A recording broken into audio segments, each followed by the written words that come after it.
In this episode, we'll take a look at the Sound Devices 833 Pro Level Mixer and Recorder.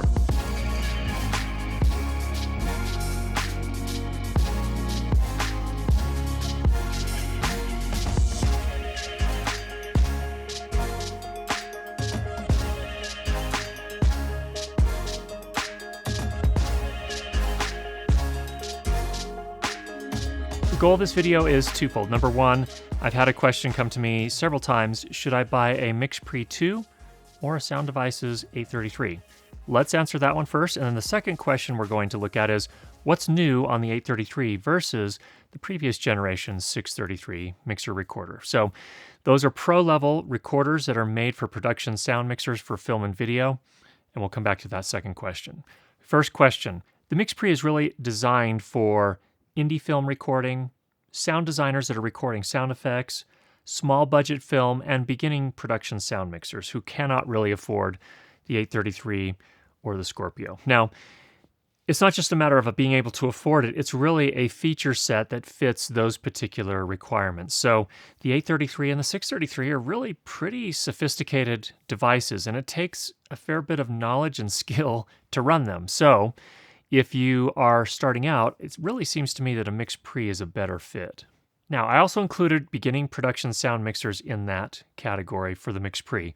And the reason I say that is the MixPre 3.2 and 6.2 now include timecode generators, which is going to be pretty necessary on a lot of different types of productions. So that gives you the feature set to really kind of get up and running with a quality Sound Devices recorder, but without having to invest the $4,000, for example, for an 833. Where the pro-level devices like the 833 and the bigger brother Scorpio differ significantly from the MixPre is in the routability. So if you were just looking for an answer to that question, should I get a MixPre or should I get an 833, the biggest difference is going to be the flexibility that you get when you move up to something like the 833. And that's flexibility not only in routing, but also in terms of the different devices you can use with it, in terms of control surfaces, but also potentially in the future add-on wireless integration and things of that nature. So if you don't really understand what any of those mean, that probably means you're a good candidate for a MixPre 2 series. And if that's all you were interested in, you're dismissed. We'll talk to you again soon.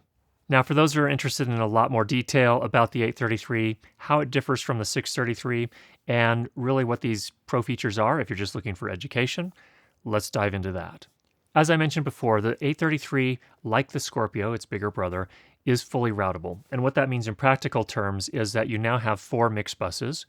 You can do COM routing, and you can route any input to any fader and to any output or bus. So you really have a ton of flexibility, and that becomes really important when you're working on larger crew film sets where you have a lot of requirements. For example, you may need to send different mixes to different groups. You may need a camera hop mix, you may need a director's mix, you may need a script supervisor's mix, and you might need a different mix for producers to listen to on wireless headphones. You also might, for example, use auto mix to automatically mix the dailies mix, and then you might do a manual mix with a control surface from a cart or even on the device itself for post. So again, that's where you have a lot more flexibility on something like the 833 versus the MixPre, and even more flexibility in terms of all that routing than even the 633 had. 633 didn't support the additional buses. The 833 now has integrated COM support as well. What is COM support? When you are working on a production where you have a boom operator and a utility in addition to the mixer, those three need to be able to communicate with each other. So the mixer needs to be able to talk to the boom operator if there's a problem. Hey, I'm getting a lot of clothing rustle on such and such's lav mic. Can you please go take care of that? Or you might need to talk to the utility and say, hey, I've lost the lav mic on actor XYZ. Can you please go check that out? And not only can you talk to them, but they can also talk back to you. It's two-way radio, and that is supported by the headset port, the additional headphone port, and there's also a comms return port. One huge difference between the 633 and the 833 is that the 833 now has 6 microphone line switchable inputs with full phantom support on all 6 of those inputs and analog limiters on all 6 of those inputs. The 633 had 3 mic line switchable inputs with analog limiters and phantom power, plus 3 additional line-only inputs that did not have phantom power. and did not have limiters. So there's a huge, huge difference there. You've essentially doubled the number of microphone inputs. And they've actually redesigned these inputs. They are the same inputs and preamplifiers that you find on the Scorpio, the bigger brother, and they support up to 76 dB of gain on the trim. So you should be able to work with pretty much any microphone out there. Now, one of those inputs is also an AES input. That's input 1, which means you can bring 2 channels in via that. We'll talk a little bit more about AES later. Outputs are critical as well. If you're going to have all that routing capability and all these different buses, you have to have a way to get them out of the machine over to different places. So we have 6 different outputs on the 833.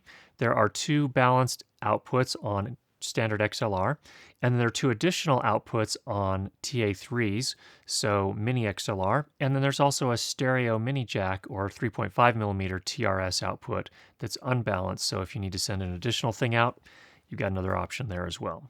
Power has changed quite a bit on the 833 versus the 633 as well. So now on the 833, you have the 2 NPF battery sleds on the back of the unit. Those are the Sony L-type batteries. The new thing on the 833 is that the batteries can be charged on the unit itself. There's an integrated charger, which is a big step forward. So that's pretty exciting. There are no longer AA batteries in the 833 like there were in the 633. And instead of a Hiroshi input, there is now a TA4 input. That serves a few different purposes. Number one, you can put a lot more current into the mixer recorder, which is going to be required if you're charging the NPF batteries on the back.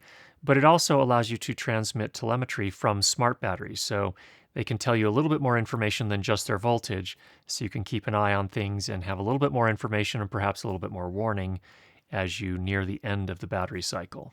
The 833 uses 3 FPGAs. Those are field programmable processors, essentially. Those are really cool because you can add a lot new features over time. So Sound Devices is really calling this an ecosystem or a platform, and that means that they could potentially add some really interesting features in the future. However, on the flip side, FPGAs use a bit more power than their ASIC cousins, and they also tend to run a little hotter. So what's really important on the 833 and the Scorpio is power management. And so they've built into the 833 very aggressive self-power management, so it turns off anything that it's not currently using, which is, again, important from the standpoint that it will not drain your batteries faster than you really want them to.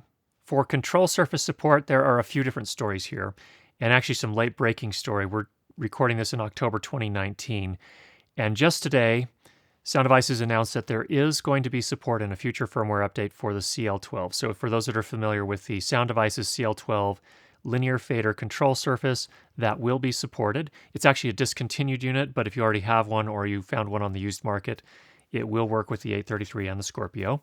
In addition to that, in the USB-A port, they've added support for the USB MCU MIDI control protocol. That means you can use a variety of different control surfaces from different manufacturers. There is an approved list, so you'll have to stick to that, but that includes companies like Icon that have some pretty nice controllers as well with linear faders that are actually powered. The big news today, in addition to that, though, is that Sound Devices is also working on a bespoke, or that is to say, a dedicated control surface made specifically for the Scorpio and 833, so that'll be coming here in the future. I expect that to have dedicated buttons that really correspond with controlling the 833 and the Scorpio to make it a better experience from that standpoint. Also, probably very, very smooth, very high quality linear faders and other controls, as well as, of course, the traditional very good build quality that we see from Sound Devices. Now, in addition, that USB-A port can also support USB hubs so that you can do other things with that USB-A port other than just control surfaces. You can also connect USB keyboards, and you can also connect tablets that will support the SD Control app, which allows you to view much larger meters than you can see on your little screen here on your mixer, but also gives you the ability to enter metadata and do other things like that, of course, transport controls and things of that nature.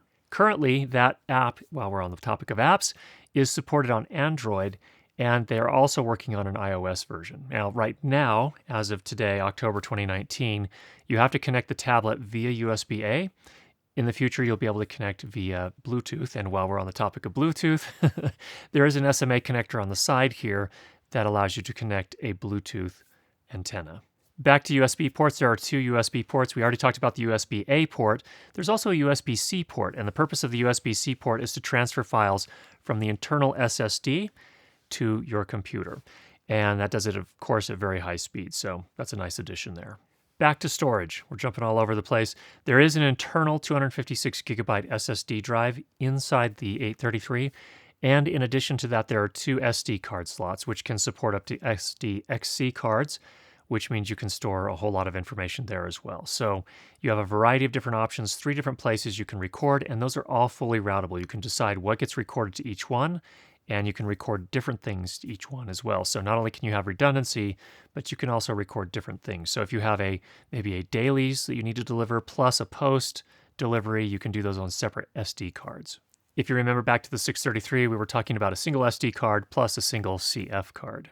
In terms of size, the 833 and the 633 are actually fairly similar, not exactly the same. So the 833 is not quite, if you're looking at the front panel, it's not quite as tall. It's just shorter by a tiny bit, but it is a bit deeper, so it'll sit differently in a bag, especially depending on the size of NPF batteries you connect to the back of it. So your current bag, if you are running a 633, may or may not work exactly the same as it does today, so that's something to keep in mind.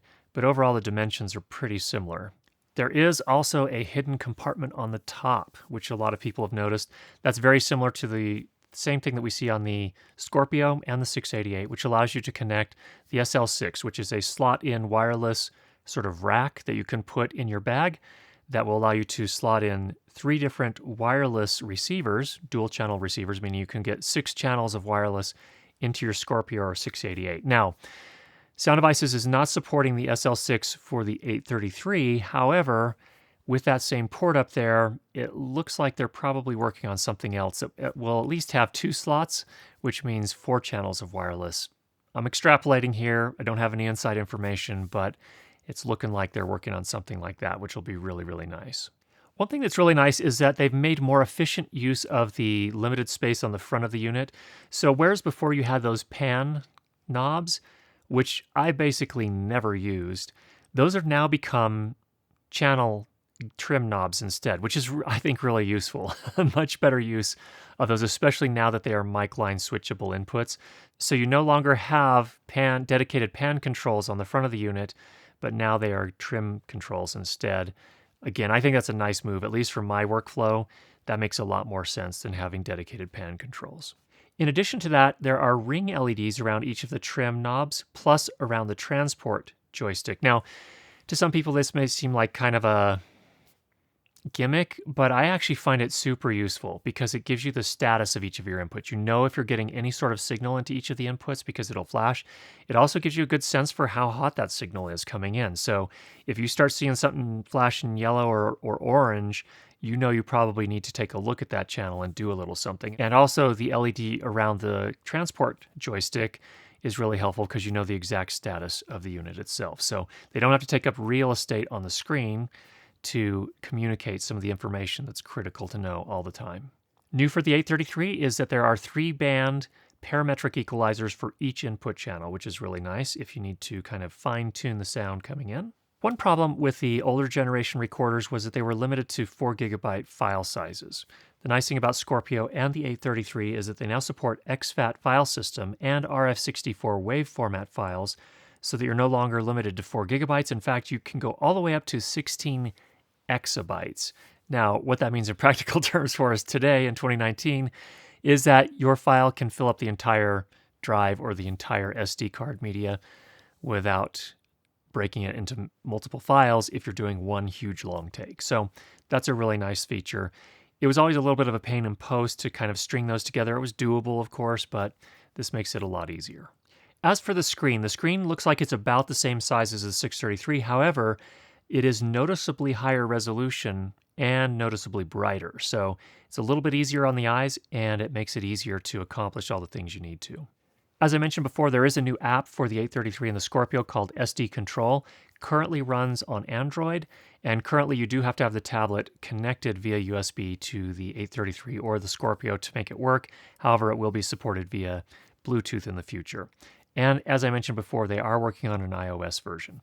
Now, One of the things that people sometimes assume is, okay, that's really cool. This app, you can control everything. It doesn't control everything, but it does give you a nice workspace for doing some common tasks that are a little bit more difficult to do on a very limited kind of set of UI on the mixer recorder itself. So for example, there are the transport controls and there are controls for entering metadata. And of course, the meters are much larger on a much larger screen, so it's easier to monitor those if you need that capability. What it doesn't allow you to do is do things like actually adjust all of the settings for, like, for example, the trims and things of that nature. So it's not for setting everything up. You still have to use the controls on the unit itself, but it does make some tasks much easier. The high-pass filters are now more adjustable. You can go all the way down to 40 hertz, which is actually really nice because on the 633 you could only go down to 80 hertz, which was probably fine in most cases, but some men with really deep voices, sometimes you didn't necessarily want to be that aggressive. You wanted to pull it back a little bit more. So having the ability to go down to 40 hertz is pretty nice. The limiters are also adjustable at this point as well, which means you can adjust some of the parameters. So this is really useful because the limiters built in are tuned basically for dialogue recording. But if you're doing sound effects recording, this gives you a little bit more freedom to tune the way that the limiters respond so that they're working a little bit better for the particular application that you're working with. Now you might be wondering, where does the 8 come from in the 833 name? Well, there are the 6 mic line inputs plus an additional return input that you can actually record and route just like all of the other inputs. So that's where the 8 comes from. You do have a little bit more flexibility and it gives you some options of what you want to do or what you can do with that additional 3.5 millimeter return input. Of course, we have all the great timecode features we were used to on the 633 and the 833 with a couple of other features. Number one, you can also do word clock in and out now. And in addition to that, the timecode is actually tunable. And I don't entirely know exactly how that's going to work, but it sounds like what you can do is connect to a camera and kind of basically tune to its clock. If you didn't, for example, for some reason have a timecode generator to connect to that camera. But I'll need to look into that a little bit more to see how that works exactly. Because of the XFAT and the RF64 support on the recording media, you can also now arm tracks while you're recording, which is pretty cool. So if you're working on a particularly crazy production and mid-take you need to add another track for whatever reason, you can now do that. Just like all the other recorders in the Pro realm, you do have pre-roll, which means once you press the record, you will actually record some number of seconds prior to when you press that button. But you also have post-roll on both the Scorpio and the 833, which means that when you press stop, it continues recording for a period of time. And in fact, if you press stop and then you decide, oh wait, I need to keep recording, and you press record again, it will actually just keep doing the same take. It won't start a new take, which is really nice as well. So you have that kind of redundancy or kind of help on both the front end and the back end. We mentioned earlier that we're going to talk about AES in a little bit more detail. Some people have criticized saying, well, the 833 only has a single, number one, input to take AES digital. So what this is useful for, especially at least in my workflow, is that I use the audio limited A10 wireless system. It can output AES digital on a single XLR, 2 different channels. So you use one physical input and you get 2 channels of audio from my wireless receiver into the recorder. What Sound Devices announced just today, again, October 2019, was that they will be making a new accessory that will allow you to input 4 connections of AES digital. That means 8 channels of input via AES. Don't know any of the details about that yet, how much it's going to cost, what it's going to look like, how it's going to work exactly. But it looks like they've definitely heard those criticisms and are responding with some new additional options. Now, we've probably more than scratched the surface, but we've talked about, I would say, really the highlights for what's new with the 833 versus the 633, but there are lots of little additional things that I probably just didn't even think to add to the list here. One question that I think will come up, well, why do we not get 32-bit float recording with the wide dynamic range multiple analog to digital converters on the 833 and the Scorpio like they introduced on the MixPre II series? And the reality is, I don't know the answer to that. What I can say, though, is I don't feel really disappointed by that. Even with my 633, I've never felt like I was in a situation where I was dynamic range compromised, like I didn't have enough dynamic range to make things work. And in fact, Paul Isaacs, in an interview recently about the 833, mentioned that the analog preamplifier has the ability to handle about 140 decibels of dynamic range, if I understood that right. So there really aren't a lot of microphones out there that can handle a dynamic range wider than that. And so I guess what I'm saying is, for those people that are kind of really wound up about that, my perspective is I just don't know what to say. It's not a huge problem. If you are doing recordings of super high dynamic things, jet flybys and stuff of that nature, maybe a MixPre would be a worthwhile thing to add to your kit. But for most production sound uses, even sound effects recording and things of that nature, the 833 is going to suit me. I can't think of a situation where it won't. But if I do run into that situation, I promise to make another video about it. So there's a look at the Sound Devices 833. Hope that was helpful. If you have any questions, go ahead and leave those down below. And if you've not already subscribed, make sure you do that, and we'll be sure to get you more great videos on how to improve your lighting and sound for video. Talk to you soon.